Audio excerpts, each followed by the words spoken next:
So, has anyone here ever encountered a problem in their life? Raise your hand if you've encountered a problem. I think you have. Craig, have you ever had a problem? Yeah.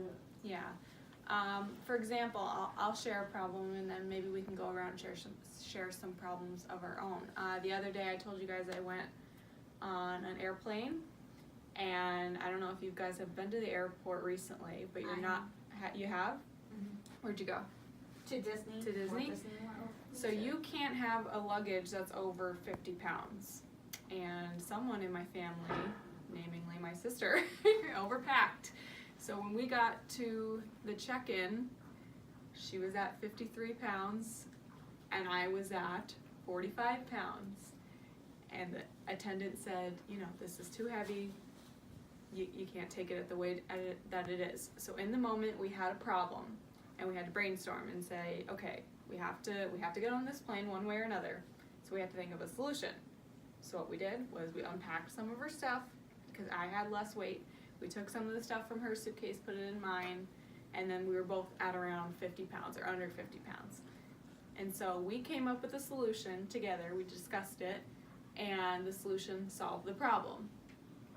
So, can anyone think of a problem that they've encountered in their life, whether it be at school or at work, personally? Elisa, you work with kids, so I can imagine there could be some problems that you run into. Can you think of any? Kids not like laying down doing what they're supposed to be doing, Yeah. and are loud and disturbing the others. So yeah, kids can be a little rambunctious, they have their nap time, but maybe they still don't want to participate, they don't want to listen. So what is the solution that you come up with when you're faced with that problem? I usually would get the tough ones first, so they wouldn't disturb the other ones. Okay, that's smart. You strategize and deal with the more complicated ones first, and then you don't have to focus as much energy on the less complicated And ones. also separate their beds like from the Yes, complicated that's ones smart. and Yes. everything. So that is, you thought of a solution to the problem that you had. So today what we're going to be talking about is some problems that we faced at Marywood. Now, I don't know, were we all here the other day when we were walking the crosswalk and that guy zoomed up the hill? He ran right through the stop sign, ran right through, he almost ran us over, right? You remember that? That's a problem, right? That sometimes we encounter some people who don't listen to the rules that they should. So what we're going to be doing today is trying to find a solution to that problem of the crosswalk scenario. We walk up that hill every day for lunch, and sometimes people stop and sometimes they don't. And that's a problem, right? Because why is it a problem? Because people could get hit. Yeah, it's a safety problem, right? A safety concern.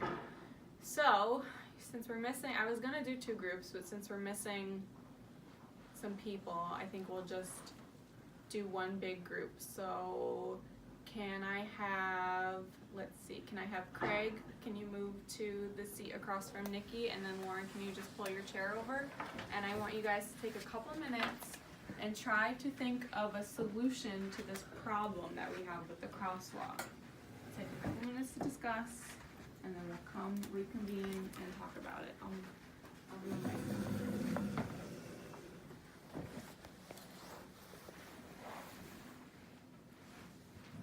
Come sit over here. Nikki, you want to move? Here, we'll just, so you guys can all hear each other.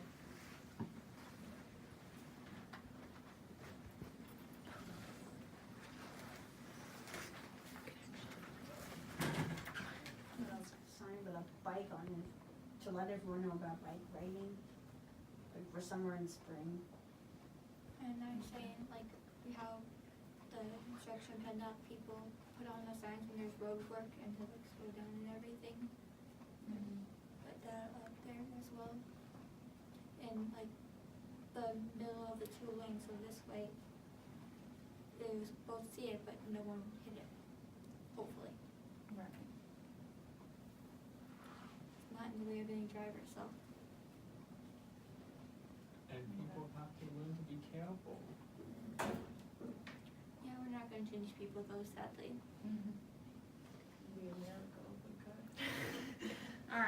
tell me your idea. So our problem was the crosswalk issue, the safety concern, right? And it's a big problem, cause someone could get hurt.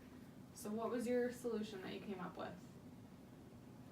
I heard a couple different things. They have to be careful and they look both ways. So yeah, that's, personally, people need to just be more careful, right? But I think that you guys talked about something that Marywood could actually do to stop the dangerous I drivers. just realized something. A lot of people walking across the are looking at their phone too, Yes. not paying attention. So maybe, what's something that they could maybe do about that? Crosswalk without looking at your phone, and when you're done, look at it. Yep. What's the thing that we were talking about earlier though, as far as the thing that they could actually, that Marywood could actually put up and do something about? Sign with the flashing lights. Yeah, so one of those like countdown, right, that'll show you how many seconds you have left. I used to go to the University of Scranton and you would have to cross like Linden Street or something, I forget what street. And they always had the sign because people would dangerously cross the crosswalk when they were not supposed to. And now it encourages people, stop when cars are moving, go when cars are stopped. Olivia, I heard you talk about another thing that you could add. Putting a sign for bike riding. For bike riding, right? So yeah, sometimes bike riders totally ignore the rules, right? Because they think that it only applies to people in cars, but maybe they could put a sign or maybe another lane for the bike riders so that they, know not to cross. Was there anything else you talked about? So do you think if we actually did all these things, do you think it would make a difference? At downtown Scranton, they have those light thingies. Yeah, like what I was talking about. People don't ride like that like we've seen at the police station. Yeah, so this is part of the example here that I'm trying to prove. Sometimes solutions work and sometimes they don't. But we can try to implement a solution and after we do so, we can analyze and reflect and see whether or not it solved the problem. It sounds like a great idea in theory, but like Elisa and Craig said, some people are just not careful, right? And they might ignore the rules. So it's a good thing to keep in mind. Good work.